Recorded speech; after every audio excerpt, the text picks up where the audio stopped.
First, who's put the poison in one of our parish pumps? Rob Whitehouse reports on a revolution in a Nottinghamshire town. He wants us to cheer for the... Oh! I didn't touch it! 9 new councillors celebrate victory. Nothing unusual about that, but these newcomers are plotting a revolution in, of all places, Cotgrave.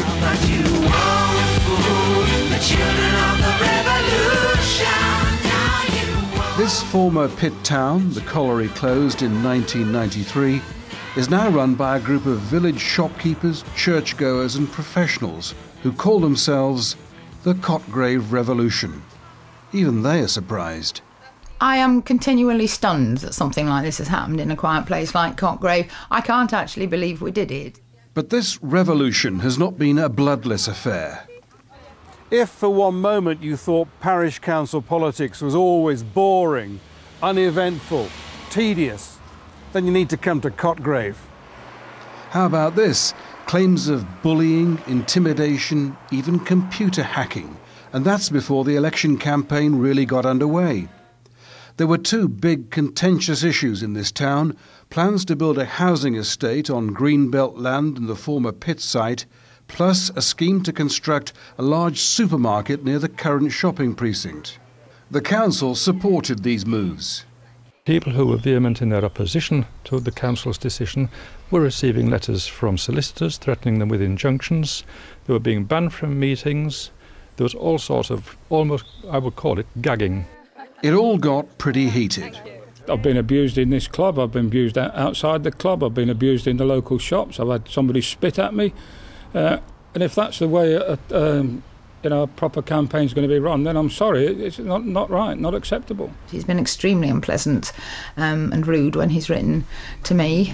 In this febrile atmosphere, a secret plan to overthrow the council was born. The revolutionaries used coded messages to stay under the radar until announcing their candidates.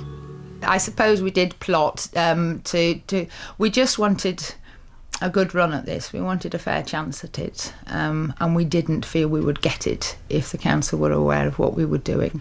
Their fears may have been justified. One revolutionary suspects her personal emails were hacked into.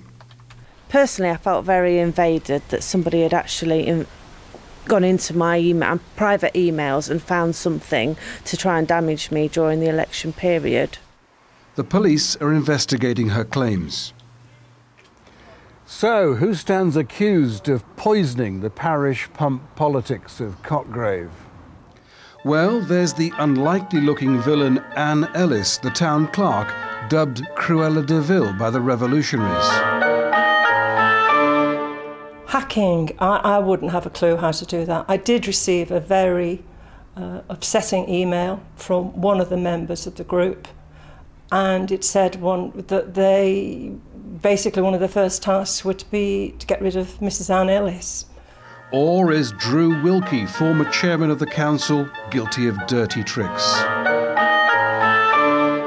If people say that I've been rude to them and offhand, it's only because I'm in retaliation. That included blowing the whistle on this man, Simon Peant, a vocal Greenbelt protester. Mr. Peant had used his company's email address to send out protest letters. Drew Wilkie found out and told Mr. Peant's boss.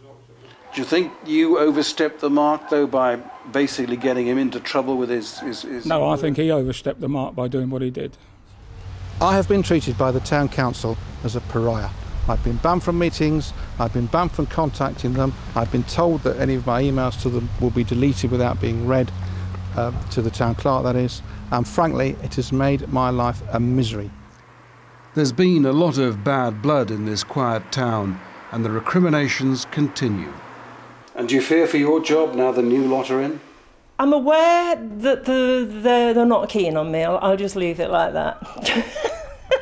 I think it is very sad, yeah. But I would have liked to be able to talk to people rather than have them say no. You know, there are a lot of reasons why I was in favour of the pit site development. There's a lot of people that I deal with in this community that they say don't exist, that actually want the housing, they want the development. As the first council meeting headed by the cotgrave revolution got underway, it looked like the hatchet may well have been buried. But Drew Wilkie could not resist a parting shot. I sincerely hope that a desire to settle old scores did not jeopardise Cotgrave's future. So there we are then, the revolution started. You know, the pit beneath this village was said to be haunted by a miner, a headless miner, a gentle ghost by all accounts, seen by few men. These revolutionaries, by contrast, promised to be very visible and make a lot of noise.